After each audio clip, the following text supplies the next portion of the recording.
Oi gente, eu sou a Ione do Minha Vida Literária. Sabe quando você tem um dia livre que você fala, não, hoje eu vou me dedicar pra leitura e você quer aquele livro que você consegue sentar e terminar no mesmo dia? Pois é, vem comigo, se inscreve aqui no canal e ativa a notificação que depois da vinheta eu vou falar pra vocês 10 romances que eu devorei em um dia.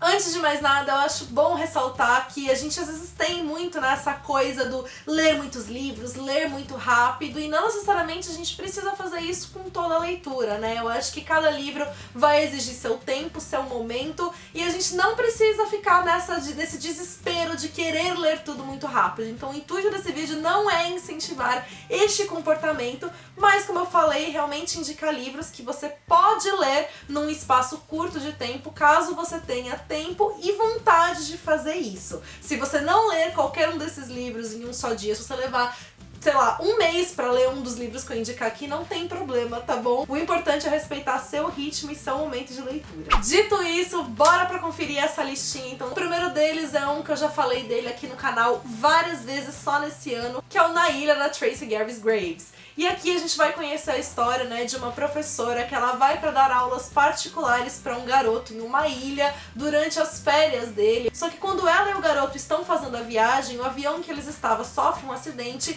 e eles acabam ficando perdidos em uma ilha deserta. E com o passar do tempo em que eles estão lá, a dinâmica do relacionamento entre eles vai se transformando, eles vão se transformando, esse garoto vai deixando de ser um garoto para se transformar em um homem. E esse foi um livro que eu tinha um pouco de receio inicialmente, né, por conta dessa premissa, por ver como ela se daria, mas a autora foi extremamente cuidadosa em desenvolver todo o romance, em toda a história, e mais do que tudo, ela escreve de um jeito que é tão ágil, é tão envolvente, que a gente acaba se apegando aos personagens, que a gente acaba se sentindo ali naquele lugar junto com eles. Ela mostra todas as dificuldades que eles precisam enfrentar, sejam físicas, sejam as do clima, sejam as emocionais, e o romance acaba sendo lindo. Então foi um livro delicioso que eu realmente não quis largar enquanto eu não terminasse. Outro livro que também me instigou do começo ao fim foi o Diário de Susana para Nicholas, do James Patterson. Eu já li outros livros do James Patterson depois desse, que eu acabei não gostando tanto, mas esse livro em especial eu sou apaixonada por ele.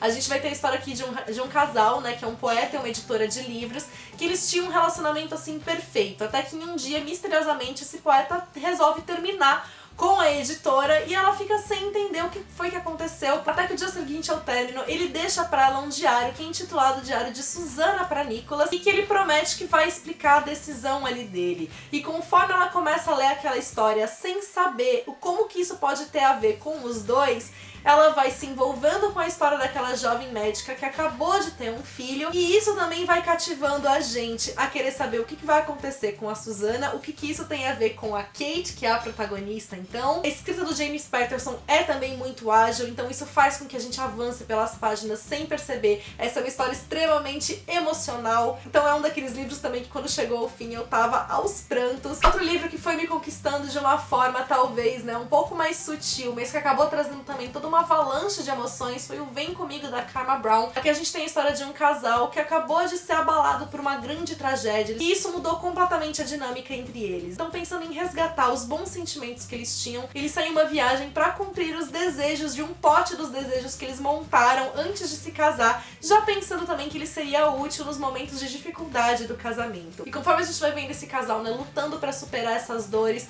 a gente vai também se encantando pelos lugares em que eles frequentam. Então existem vários cenários aqui que são super envolventes, e a gente vai também se sentindo, né, mais curioso a saber como que a história vai terminar. E quando ela vem com toda aquela reviravolta, isso me emocionou completamente, me abalou e realmente me fez terminar a leitura com ainda mais gás do que eu já tava tendo. Quem também sabe fisgar a gente pelo emocional é a Colleen Hoover, e O Nome de Novembro é um dos meus livros favoritos da autora. Aqui a gente tem a história, né, de um casal jovem que se conhece num dia 9 de novembro, eles têm um dia incrível. Então eles resolvem que eles vão criar uma tradição combinam de se encontrar e se falar apenas no dia 9 de novembro. E conforme a gente vai vendo, né, o passar dos anos, a gente vai vendo também, né, como vai existindo modificações neles, no relacionamento entre eles. E a questão aqui é que a protagonista também, né, com o passar do tempo, começa a se perguntar se esse conto de fadas que ela tá vivendo, na verdade, não esconde alguns segredos ali terríveis. E eu fiquei completamente alucinada pela escrita, completamente pela história.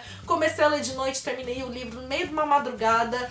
E foi um livro que me emocionou por completo, por conta de todas as revelações, por conta, né, de todos os conflitos emocionais que as personagens precisam encarar. Um romance nacional que eu li esse ano foi O Contratempo, da Ivy Campos. A Ivy já tinha me conquistado com o Outra Vez, que também foi um livro que eu devorei, mas O Contratempo, por ser mais curtinho, é um livro que a gente consegue ler ainda mais rápido. Ele vai trazer a história da Letícia, que é uma jovem modelo de muito sucesso, que decidiu que ela vai fazer uma pausa na carreira dela porque ela quer ir atrás do pai dela, que ela nunca conheceu. E quando ela toma essa decisão, a mãe dela se sente impelida, né, e em primeiro ir atrás dele para poder saber se é um terreno seguro para que a filha, né, conheça o pai, e vai fazer com que ela precise encarar esse passado que ela tanto deixou para trás. A grande questão também é que o livro se passa no mesmo dia em que aconteceu a tragédia de Santa Maria, lá no Rio Grande do Sul. A Ivy Campos, ela tem também essa escrita que é muito delicada, e a forma de como ela desenvolve a história intercalando o passado com o presente, a narrativa da Letícia com a narrativa da mãe dela,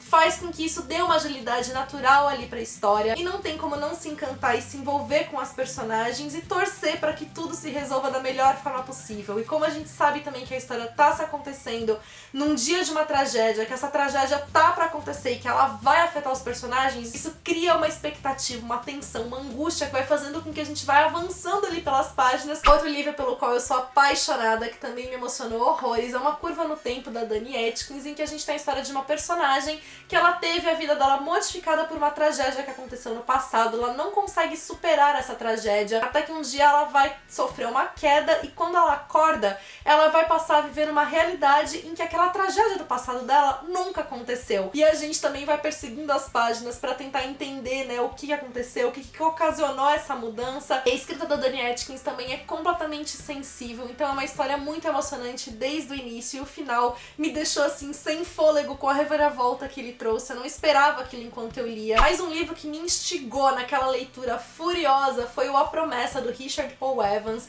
Aqui a gente tem a história de uma mulher vivendo no final dos anos 80, início dos anos 90, em que a vida dela tá uma bagunça. O casamento dela terminou repentinamente, a filha dela tá sofrendo de uma doença que ela não sabe qual é, e ela vai acabar conhecendo um homem, um completo desconhecido, mas que, pra surpresa dela, parece que a conhece muito bem, que a entende muito bem, e ele vai trazendo um pouco de conforto e a ajudando a lidar com as dificuldades daquele momento. Só que esse desconhecido, ele também carrega um segredo que vai colocar em xeque ali tudo aquilo que ela acreditava e trazer toda uma grande reviravolta, que eu acho que deu um ar muito diferente aqui pra história. Eu não esperava que o livro fosse caminhar, né, por essa saída. Fiquei completamente angustiada, querendo entender como que os personagens iam lidar com aquele conflito que estava aparecendo, como que aquilo ia se resolver. É também uma história completamente sensível, com uma narrativa muito delicada. Tanto me deliciou, quanto me fez também terminar o livro, assim, suspirando. Indo aqui pra uma história mais jovem, mas que ainda assim com um ar bastante picante, é o A Deusa da Guitarra, da Sasha Marshall. Esse é o primeiro livro de uma série, e a gente vai ter aqui uma protagonista que ela vivia o auge da carreira dela como guitarrista. Ela era realmente uma rockstar, até que ela passou por um acidente que fez com que ela se afastasse por completo dessa vida dela. Agora ela tá retornando aos poucos, o irmão dela também é de uma banda, os melhores amigos dela são dessa banda, e ela acaba saindo em turnê com eles, né, pra ver se aos poucos ela vai voltar com a carreira dela.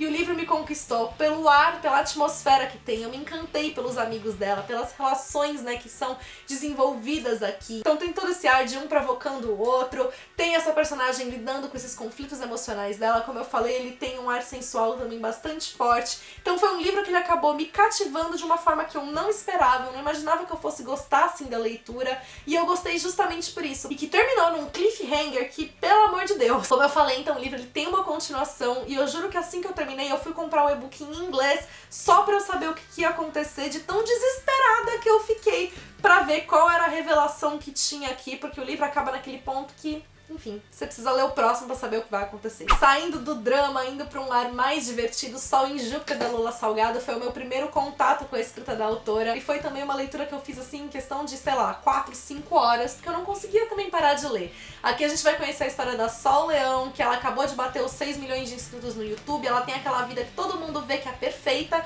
mas na verdade pode ser que a vida dela não seja lá assim tão perfeita. Ela conhece o Júpiter, ela começa a rever tudo isso que ela tá vivendo, começa a se questionar sobre a imagem que ela precisa manter pras pessoas. Tem passagens hilárias aqui. O Júpiter é um personagem daqueles que viram crush, assim, em questão de segundos, então não tem como a gente não se apaixonar por eles. A gente começa a torcer por esse relacionamento que vai se desenvolvendo também entre os dois. E que além de tudo isso também, ele vai trazer mensagens que são importantes, mas que estão trabalhadas de uma forma bastante leve na narrativa, porque esse é o propósito do livro, ser leve, divertido e gostoso da gente ler. E aí, o último livro que eu queria comentar pra vocês é o Escândalos na Primavera, da Lisa Kleypas, que é o 4º livro da série das 4 Estações do Amor. Cada um dos livros é protagonizado por uma personagem diferente, então você não precisa ler todos, mas, né, como essas séries costumam ser, o ideal é você ler na ordem se você desejar ler todos.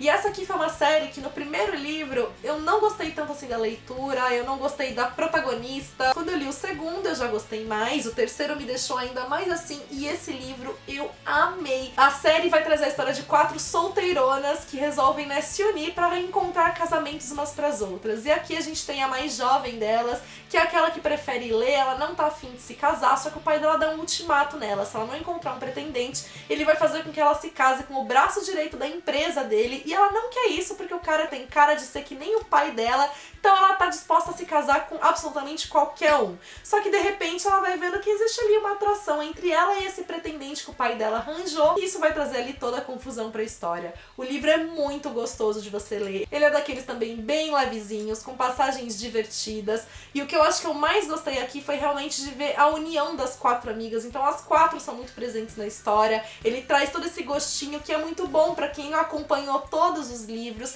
O romance é super fofo, super gostoso, eu me encantei pelo protagonista. Então pra quem gosta de um romance de época, e um romance de época leve, não tão carregado assim de drama e tal, essa aqui é uma excelente escolha. Essa semana tá acontecendo o vídeo todo dia aqui no canal pra gente encerrar julho com chave de ouro. Hoje é o último dia pra participar da promoção de 8 anos e hoje também é o último vídeo que vai valer pro top comentarista da última semana. Eu espero que vocês tenham gostado das promoções desse mês, dos conteúdos que eu acabei preparando pra vocês, e amanhã eu volto com um vídeo novo. Então se você gostou desse aqui, já deixa sua curtida, que isso ajuda muito na divulgação. Se inscreve e ativa o sininho pra não perder as novidades, e amanhã a gente se vê. Beijos a todos!